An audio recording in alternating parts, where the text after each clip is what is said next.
The discussion around coeducation versus single education is part of a never-ending debate. While current educational policy supports the right to choice on the matter, the debate has struck some controversial points of interest which need reviewing.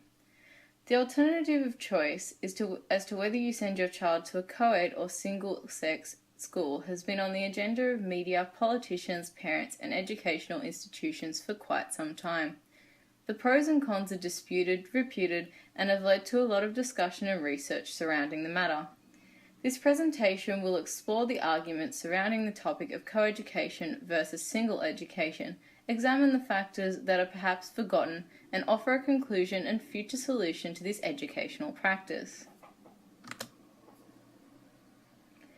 Firstly, we will look at policy and opinion surrounding the topic.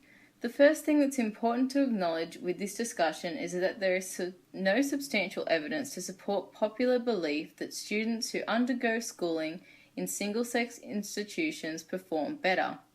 A review of 1.6 million students has failed to find any advantages to single-sex education, dispelling the myth. Funding is also an issue that needs to be considered in this debate.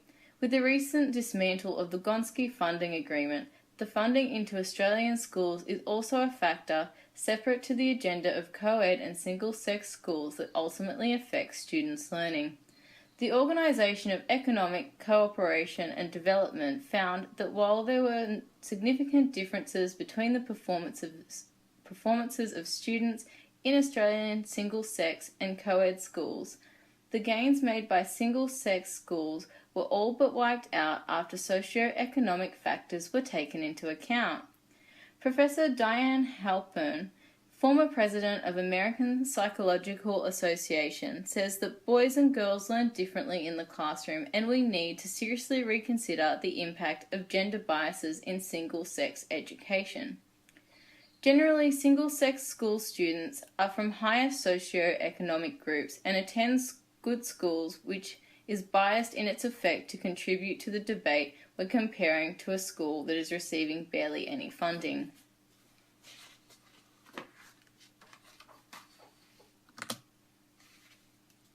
It's acknowledged that perhaps by segregating boys and girls throughout education, the curriculum is somewhat shifted to be slightly more gender specific. Therefore, the question has to be raised: are boys and girls receiving equal access to the curriculum throughout their schooling? Typically, girls have been offered more feminine curriculum, in secondary education having subjects like textiles and food tech, while boys are offered more masculine subjects such as engineering or woodwork. If we aim to get more female CEOs, this is hardly a step in the right direction for an ethical and fair future that proves opportunistic for women. This form of education also restricts and teaches young children they are to abide within gender-specific roles as they enter wider society, that they have a predetermined role or destiny based on this curriculum. Advocates of coeducation argue that mixed schools are essential so that girls and boys can learn to live and work together. In general, their argument is that schools should reflect real life, and as society is mixed, schools also should be mixed. The fundamentals of single-sex education don't align very closely with real-life situations that students will encounter outside their school life. This is extremely important to consider as we as educators are encouraged to prepare our pupils to enter the real world, teaching them a variety of skills to enable them capable of doing so. We don't have sex-segregated workplaces, so why should we have sex-segregated schools? There has been a common belief that girls learn better in a single-sex environment. This has, however, not been proven to be true. This is a misconception and educational myth which has been ignited through common belief and biased media in favour of single-sex education. The educator is arguably the most influential factor throughout students' educational experiences. As teachers, we fulfill the role of a moral agent, providing our students with skills they need, nurturing their gifts, and creating an environment which is both stimulating and comfortable. As said by Gerald Grant, the capacity for real change lies in the hands of teachers, who must assume and exercise the moral responsibility for their profession. The opinion on these matters should be coming from the professionals themselves, teachers within schools who have first-hand experience dealing with both models. Ultimately, we as educators have the power to offer progression and change for the future, both in an ethical and practical sense.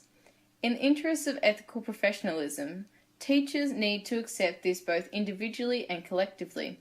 Group reflection within schools and communities is perhaps something that needs to be examined more widely and considered thoroughly amidst research. The importance of creating the right environment. Environment plays a major role in shaping a child's sense of belonging, well-being and learning. It's now widely acknowledged that children's growth and learning can be enhanced by rich experiences provided through their environment. School is a time for important interactions to occur, interaction in learning, socializing, and for boys and girls to learn to interact together.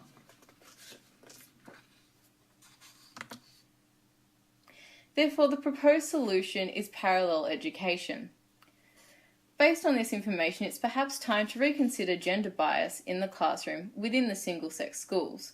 Introduction of a third model of education has been established as parallel education. While it is not necessarily widely understood, parallel education is fundamentally a system within Australia where boys and girls attend the same school but are split into single-sex classes for core subjects, including subjects such as maths, English, science and humanities, holding single classes within co-educational settings. Investigation and research into this third model suggest it may offer the best of both worlds, as it proves both a single-sex and co-educational environment which appears to support the advantages of both single-sex and co-educational schools, whilst diminishing the disadvantages. You can argue that boys and girls have different needs and that boys and girls learn differently, or are stimulated and thrive better in different environments. However, I would argue it comes down to the individual, not the gender of the individual. Thank you for listening.